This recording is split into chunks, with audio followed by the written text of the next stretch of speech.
जय श्री कृष्ण, जय Gurudev. Adani power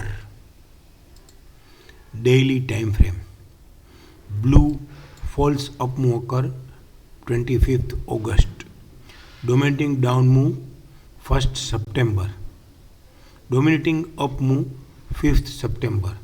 blue red green होने के बाद उसने ये ब्लू बॉटम लोअर से ट्रेड नहीं किया है, तो उसकी ये जिम्मेवारी थी, उसकी ये रिस्पॉन्सिबिलिटी थी, उसका ये ड्यूटी थी कि ये 418 को हाई साइड ट्रेड करे।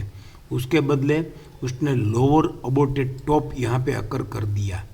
ये लोअर अबोटेड टॉप अकर करके ये 385 के नीचे एक बॉटम बना दिया 383। अब 383 का बॉटम बना के ये वापिस लोअर अबोटेड टॉप अकर करता है। ये 409, 405, ये 415 के नीचे कोई भी टॉप अगर अकर हो जाएगा तो एन उसके बाद आने वाले दिनों में ये 370 भी अगर लोअर से ट्रेड करेगा तो फिर इसका सीधा टारगेट 354 से 322 मिनिमम, और गलती से ये 322 भी ट्रेड कर देगा तो फिर इसका टारगेट 300 से लेके 275 तक भी आ सकता है।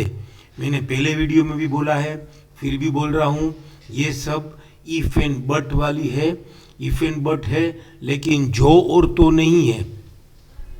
अगर ये करेगा तो ये करेगा ही, उसको ये ब्लू रेड ग्रीन करके 418 ट्रेड करके फिर ऊपर बढ़ के गुड अबाउ सीरीज अकर करके गुड अबाउ सीरीज जस्टिफाई करके 418 के ऊपर बढ़िया अबोटेड बॉटम मिल जावे तो फिर ये बहुत अच्छी तरीके से बढ़ सकता था, लेकिन ये बढ़ नहीं पाया।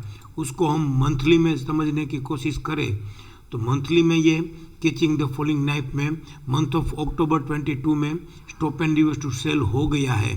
तो स्टॉप एंड रिवर्स सेल हो गया है तो ये राइजिंग 261 का ही रेजिस्टेंस है, उसका हाई 432 है।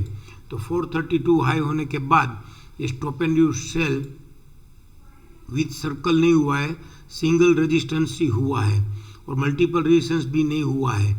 तो फिर ये करंट वीक में, करंट मंथ में आईसीआरसी खुल के, आईसीएफसी खुल के एक्टिव सपोर्ट लेके ही चल रहा है, और एक्टिव सपोर्ट उसने अभी लिया है किस वैल्यू को, उसने अभी किस भी नहीं किया है।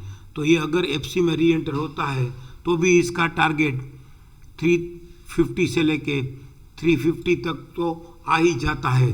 जो हमने यहाँ पे देखा कि ये ब्लू रेड ग्रीन का 370 लोअर से ट्रेड करेगा तो 354 से 322, वो मंथली में भी 354 से ये 354 जेडब्ल्यूडी से 335 या 316 तक भी आ सकता है।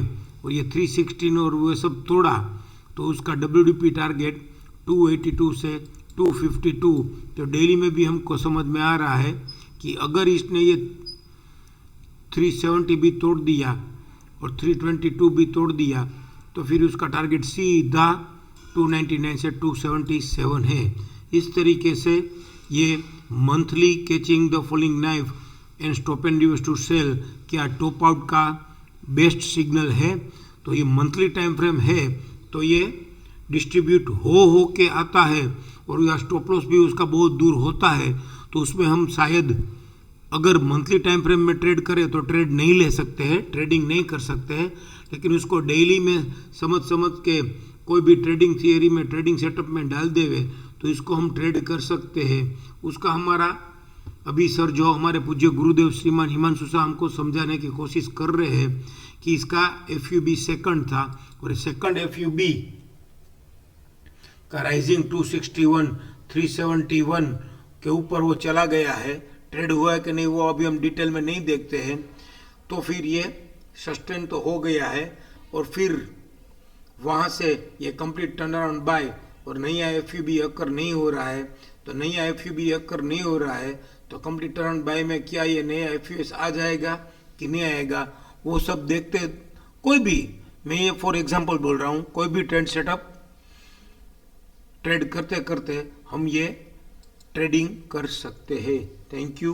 जय श्री कृष्ण, जय गुरुदेव।